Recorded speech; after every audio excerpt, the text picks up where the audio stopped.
விஷ்ணு ஏடா கணக்கு நீதிமன்றத்தில் கல்யாணம் முடிக்கிறதெல்லாம் கணக்கு இருந்தது. இப்போ இந்த கொடியை தூக்கி பூரா பாழாக்கிட்டான்.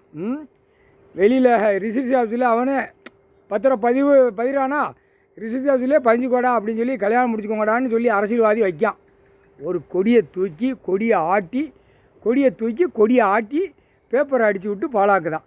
அப்போ நீதிமன்றம் என்ன காரணம்? வெளியில் இவனா கல்யாணம் முடிப்பான், இவனா சண்டை ஓடுவான், கூத்து அடிப்பான். நீதிமன்றம் கோர்ட்டுக்கு வழக்கு ஓடும். அதுக்கு தான் சட்டத்தில் ஓட்டை இருக்குன்னு ஆடுதானா?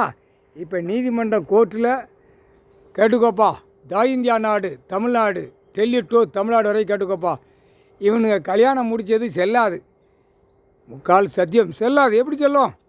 அப்போ ஆதார் கார்டு ரேஷன் கார்டை வச்சு வீடு டாக்டராக கட்டியிருக்கான்ல, அப்ரூவல் வாங்கியிருக்கான்ல, அப்ரூவல் வாங்குகிற கணக்கில் பெரிய விளையாட்டுலாம் விளையாடுவான். ஆணும் பெண்ணும் அப்ரூவல் கொடுக்கான்ல, கையெழுத்து போட்டு கூட்டு விடுவாங்கப்பா. கோர்ட்டில் கேட்டுக்கப்பா, கோர்ட்டார் கேட்பான், வெளியில் அப்ரூவல் வாங்கணும், இந்த ஆஃபீஸர் என்ன சாப்பிடுவோம், இல்லை வேறு பெண்கள் ஆபாசத்தில் எதுவும் கூட்டு விடலாமான்னு கேட்பான். இவன் என்ன அடிமையில் இருக்கான் அப்படின்னு. ஒருத்தன் போதை வாங்கி கொடுத்தா போதும் கையெழுத்து போட்டுருவாம்மா. ஒருத்தன் பெண்களை கூட்டு விட்டா தான் கையெழுத்து போடுவாங்கம்மா. இதே மாதிரி அடுத்து பெண்கள் கையெழுத்து போடுறாலும் அப்ரூவலுக்கு கணக்கு போட்டாச்சுரா, கணக்கு கோட்டாச்சு, கணக்கு எடுத்தாச்சு, கணக்கு விட்டாச்சு. இதில் குடுப்பில் வீடுக்கு அப்ரூவல் போட்டு தொழிற்சாலைக்கு போடுவார், கணக்கு போடுவார். இப்போ இதுக்கு போட்டு முடிக்கணும்ல, வீடுக்கு எல்லாம் கையெழுத்து போட்டு டாக்டராக வச்சுக்கல. இப்போ இந்த கையெழுத்து போட்ட அப்ரூவல் போட்ட கணக்கில் எல்லாமே பஞ்சாயத்து போர்ட்லேருந்து தாசில்தார் விவோ எல்லாரும் கலெக்டர்லேருந்து உள்ளே மாட்டுவான்.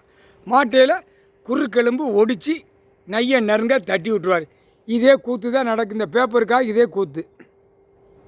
கையெழுத்து போடுறதுக்கு கூட்டு விடுதான், அதிகாரிகளுக்கு ஆணுக்கு பெண்ணுக்கும் கூட்டு விடுதான். இந்த கையெழுத்து வாங்குறவன் அப்ரூவல் வாங்குதான்ல, இடம் எங்கே கிடக்குன்னு இதே கூத்தடிக்கான். பிச்சு ஒரு பக்கம் செதுக்கி விட்டு தையலை போடுவார். முக்கால் சத்தியம் நீதி அரசர் போட்ட கணக்குப்பா, முக்கால் சத்தியம்.